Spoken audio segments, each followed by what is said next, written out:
How's it going, guys? Welcome back to Basketball Down Under, and today we are looking at Kai Sotto's very important next game.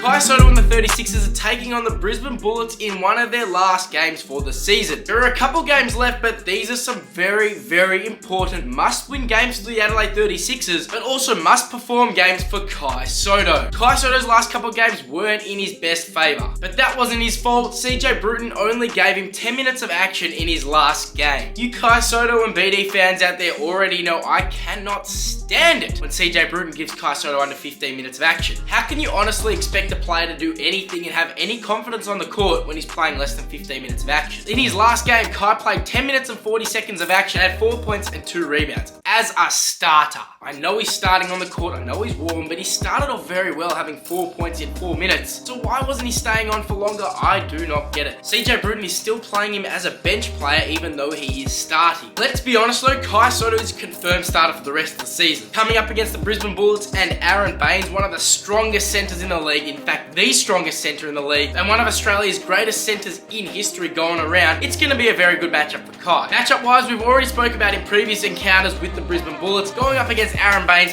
going to be a strong matchup. He's going to have to use his length because Aaron Baynes is just very, very strong. And of course, there's also Gorjak Gak, who's also very lengthy. So seeing that matchup of length versus length with Kai Sotto and Gorjak Gak, gonna be interesting. Now, in saying that, Aaron Baynes is coming off also only 10 minutes of action in a big win versus Southeast Melbourne Phoenix. Surprisingly, that was one of the only games that I didn't catch. I was actually watching the tennis at the Aussie Open. That was good fun, not gonna lie. But it means I didn't get to see how the Brisbane Bullets played in their last game, but I saw Jason Kadee absolutely go off. But let's be honest, that's a guard, not Kai Sotto's issue. But in this upcoming game, with there only being a few games left of the season, we need to start seeing Kai Sotto really lift and elevate. He had a really big game against the Tassie Jack Jumpers, and I want to see Kai at least equal that performance or even improve it. I want to see him absolutely dominate. Now, how can Kai actually do this? From an offensive point of view, he just needs to stay aggressive, keep taking the game on, keep shooting the ball, because he's shooting at quite a high field goal percentage. Sometimes when Kai catches the ball in that mid post, he settles for the jump shot. And not gonna lie, that mid-range jump shot for him is a very, very good shot. But I also want to see him use his length and try and finish over the defender at the rim. Use his length, use his size, and use his speed for his height. He's quite quick for a guy that's 7'3", and he can put the ball on the deck with one dribble and get all the way to the ring and get a big time post up. That's what I want to see. Kai absolutely murder someone on the court. Now, defensively is where I want to see Kai really, really lift. We spoke about it in the last video, shuffling his feet, moving his feet, and staying in front of his man. He stays in front of his man very well. It's how he defends the pick and roll I want to see him do better at. When the guard comes off a screen and it's one-on-one with the guard and Kai Sotto because they're in a drop coverage, because that's what CJ Bruton has instructed Kai to do, which means he sags off the man. Kai needs to really be on his toes so he can move laterally and try and contest the shot just a little bit better. As soon as he starts doing that, he's in for some big time minutes. And he already made the improvement in the last game. He was really sliding his feet much better than he has in previous games. I'm telling you, he's watching the videos and listening to Coach BD,